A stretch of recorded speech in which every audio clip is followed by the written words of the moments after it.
So what you've just been hearing is the all-new Fender Ultra 2 Telecaster. And it's the newest offering from Fender as far as the top-of-the-line, non-custom shop, American-made Fenders. And I'm going to tell you today a few things that I really love about it and some things that I think might be changed or improved, and then some options that are not really specifically for me, but they may be for you. So we'll get a chance to explore all those things, hear some tones, and dive in. In full disclosure, Fender did send me this guitar at no charge. I did not pay for this instrument. They did have the expectation that I would make a video in exchange for the guitar. However, they haven't given me any talking points or told me what to say, what not to say, whether to say that it was good or bad. They just asked for an honest opinion about the guitar, and that's what I'm going to provide you today. The good, the bad, and everything in between, so you know exactly what you're getting based on the example that I have here. So before we get started, all the clips that you're hearing today are going to, of course, be with the Fender Ultra 2 Telecaster. As far as amplifiers are concerned, I'm running stereo into a Fender Princeton reverb, and this is a vintage Princeton reverb from 1966. I also have a 1957 Tweed Deluxe, which is an original 57 in a new cabinet. As far as the pedal board is concerned, I'm going to be running through minimal effects, letting the amplifiers and the guitar do the talking. However, there will be a little bit of reverb coming from a Line 6 M9 set to a room sound, and there will be a little bit of compression from an MXR Dynacomp from the late 70s. You will hear in some examples just a tiny bit of delay that will be coming from a deluxe Memory Man from the early 90s, a reissue of the original one from the 70s. So let's dive in. What I really love about this guitar and appreciate as somebody who owns several vintage and custom shop Fenders is I love the nod back to the 50s with the gold anodized pickguard. I think that that's a really cool touch, and I really love that they included that as part of the look of this particular Sunburst model. Now, it differs from color to color, but in this more traditional looking Telecaster guitar, I think it's a really cool feature that I really like the look of aesthetically. I do like the modern bridge. Now, I know that this may be sacrilegious to some vintage Telecaster enthusiasts. However, some of the best Telecaster players, most known Telecaster players in the world, have gone to more modern bridges. I'm thinking of players like Bruce Springsteen, an iconic Tele player. I'm thinking of players like Keith Richards, all of whom have migrated to a more modern bridge despite using vintage Telecasters.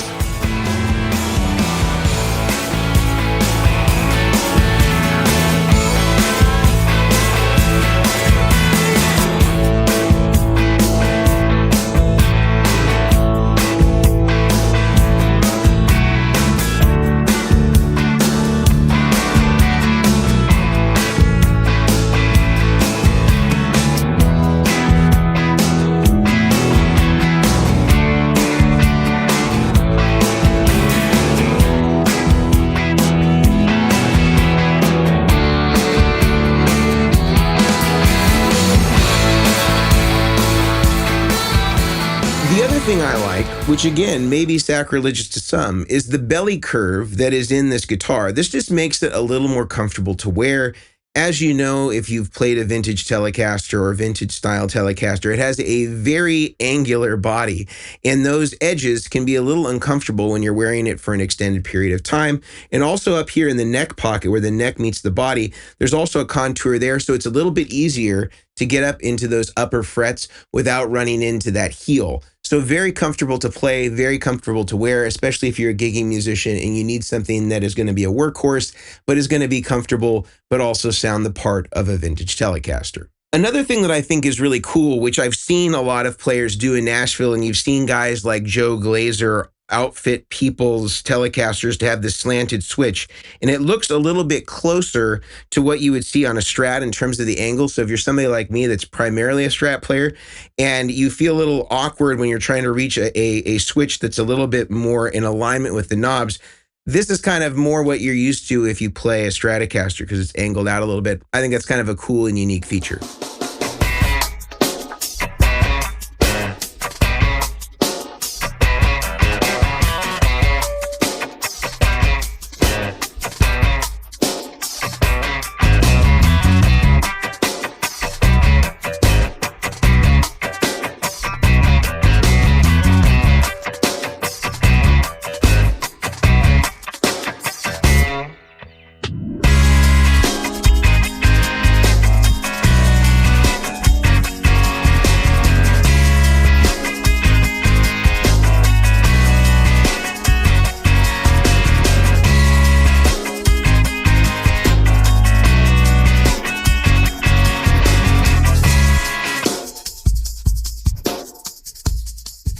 Now, another thing that I think is cool for a modern Telecaster is to use more modern pickups. Now, I wouldn't say that they sound modern in the sense that they're super high gain or can't cop those vintage Tele sounds, but this includes the latest edition of the Fender Noiseless pickups. Now, there are some drawbacks to that, of course. There is no perfect noiseless pickup. If you want to get rid of all the noise, you're likely getting rid of some of the vintage vibe that would come along with an old school, unpotted Fender pickup. But these sound, I think, pretty good. And if we compare them to my custom shop Telecaster just on noise alone, I think we'll hear a pretty big difference. So have a listen.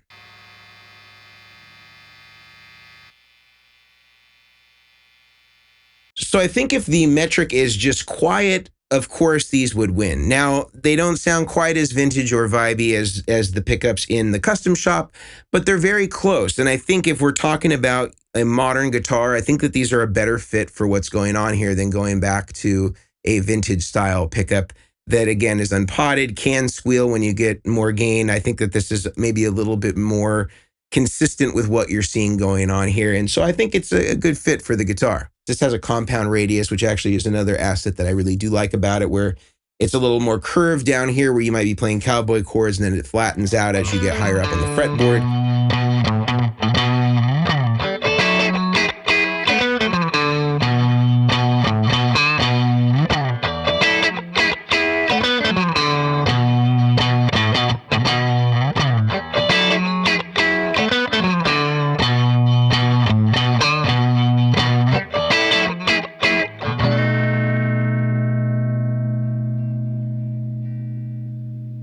Another thing that I really love is the case that it comes with, and I'll show you some here on screen. It's a beautiful molded case akin to what you'd find from like a Pelican or something like that.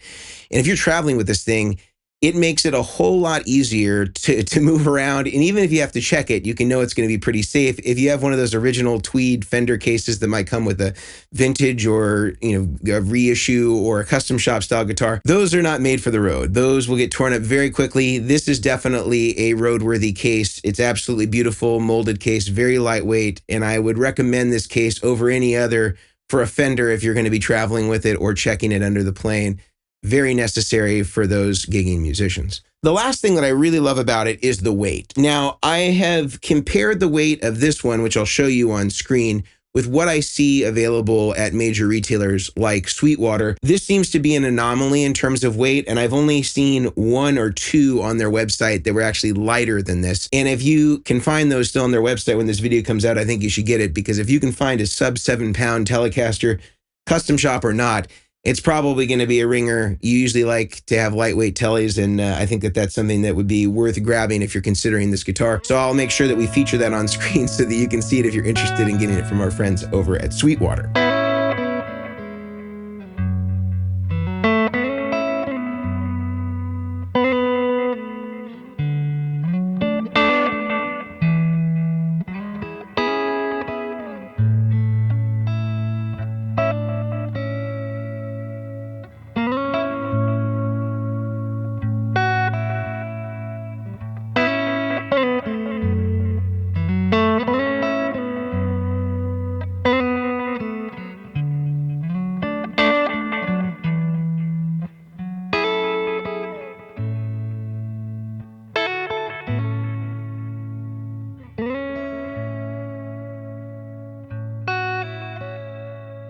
So let's talk about things that I don't care for as it relates to this guitar. I think the first thing is I always wish that these guitars had nitrocellulose lacquer. Now, I know that the polyurethane apologists are going to say, well, it doesn't make any difference. This guitar could be made out of concrete or acrylic, and the wood and the finish have no bearing on that. And I think in some circumstances, depending on what pickups you have, that could be true to a degree. When you have unpotted pickups, I think you're getting a lot more feedback from what's going on with the body, because those are your microphones. They're picking up everything that's going on with the instrument. Probably something like this maybe not as critical. The noiseless pickups tend to not pick up as much of the things that are going on with the body because they're typically heavily potted, and the design in and of themselves make them a little less sensitive to the environmental factors, including reducing noise and things like that. But I think that for this price point, we were talking around $2,000, I would really love to see nitro on this. I still think the finish looks absolutely beautiful. It's a very nice sunburst, but again, just a personal preference. I prefer nitrocellulose. I prefer the way that it ages comparatively to polyurethane, and it's just a personal preference. The other thing I would say is outside of this sunburst, most of the colors that this comes in are pretty modern for my taste. I know that in the literature that Fender provides, it says they're going after kind of more of these like modern supercar type colors, and that's great. I just don't know if that matches up as well with the guitar buying community, or at least speaking for myself, it doesn't align with what I'm looking for in a guitar, but it may be lovely for some people. So that's the thing that I'm not as into as some other people might be.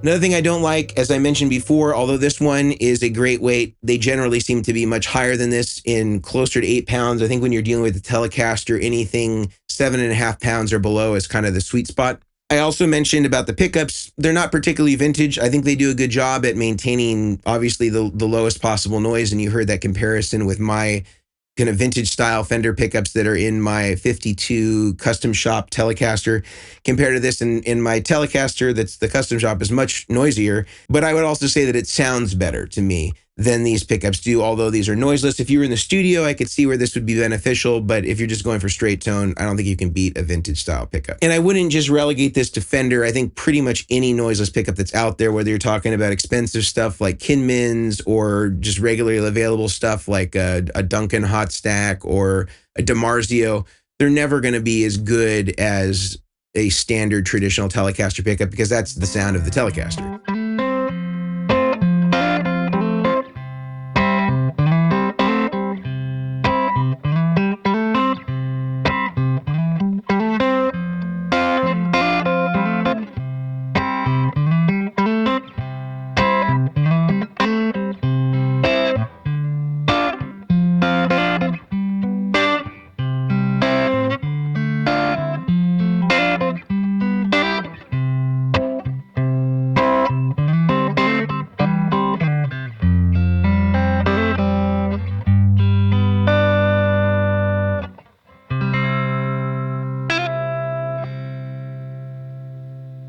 I think also to Fender's credit, it's hard to improve upon a classic design. The Telecaster is one of the most famous guitar shapes and just electric guitars generally. So trying to do little things to modernize it and improve upon an already perfect design is kind of an uphill battle. So this stuff is pretty nitpicky as far as I'm concerned. Lastly, I think a thing that I don't like about it is I feel like it's too much money relative to what the used custom shop equivalent would be. I just looked through Craigslist and found some ads for used custom shop guitars, and it was pretty clear that spending around $500 more than what this is new, you can get a pretty great custom shop that's a classic kind of 50s to early 60s style custom shop that would be nitro.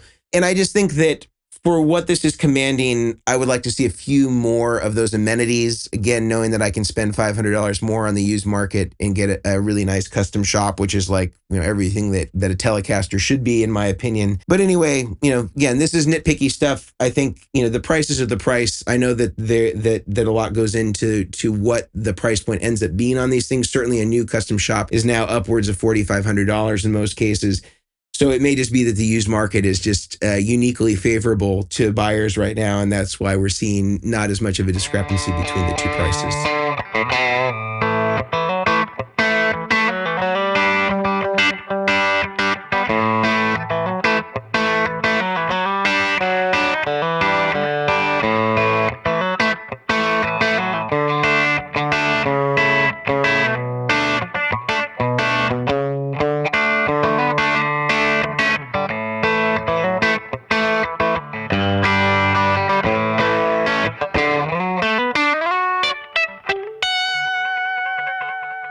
few other things I should mention that to me aren't really things that I look for, but they may be important to you. It does have locking tuners, so this is a nice feature to have as far as facilitating quick string changes, locking the tuner, tuning it up, and having stable tuning. This has been pretty great for me as long as I've been using it. I've had it for about 3 weeks now, and it's been totally solid. I've changed the strings when I got it just to strings that I like, and I've not had any issues as far as the tuning stability is concerned. Another thing that some people may like, the glow-in-the-dark dots on the side. If you are playing in a dark stage, this is nice, so you can see exactly where you are as it relates to the fretboard as you're playing in the dark. That could be a cool feature for somebody. Also, the S1 switching. This is the ability to go between series and parallel with the pickups. Not really something that I use. I kind of find when you engage the button, it kind of gets a little too woofy for my taste.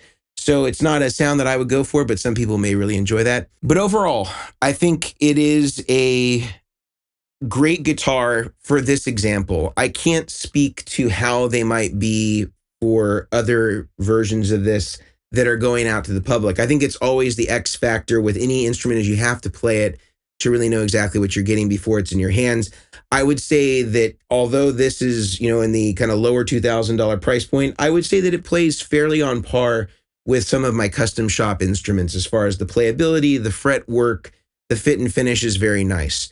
I think as far as the look, it's not the look that I would go for. I would go with a more vintage look, but I think if you want modern amenities with a mix of some of the vintage vibe of a Sunburst, you want to have kind of the pineapple knobs for the control knobs there. You want to have some vintage noiseless pickups that are nice and quiet, but can still sound like a Tele, as you've heard here through some of the sound examples. And I don't think you're going to go wrong if what I have as an example in front of me is the standard that you're going to see in most stores. I did, say that I thought that you could spend a little bit more and get a custom shop, but again, I know that's not apples to apples because this is a brand new guitar, and if you were, comparing, let's say, an Ultra One used to a custom shop, you would probably see a much larger discrepancy than what we're talking about. So again, maybe a slightly nitpicky comparison there, but I think overall, as you've heard, I've been enjoying this guitar. It sounds great. I think it works really well with these small Fender amps and kind of using them on the edge of breakup to get some beautiful sounds out of it. And I'm really impressed. I think this is a guitar that'll be a nice workhorse for me, and I'll be able to put it to use here in my home studio, play on some recordings, maybe even take it to a few gigs. And if you're interested in checking out more, you can visit our friends over at Fender, check out their website. Also, our friends over at Sweetwater, as I showed earlier, have lots of examples of these available in many different colors, and they also publish all of the weights. So you can find one in that sweet spot that I mentioned before and get yourself a great instrument. Their sales engineers are trained on how to find you exactly the right guitar for you. They have amazing customer service and a wonderful return policy if it doesn't work for you for any reason. I'm Mason Marangella. This is the Fender Ultra 2 Telecaster. Go check one out at your local dealer or order one online. See you next time.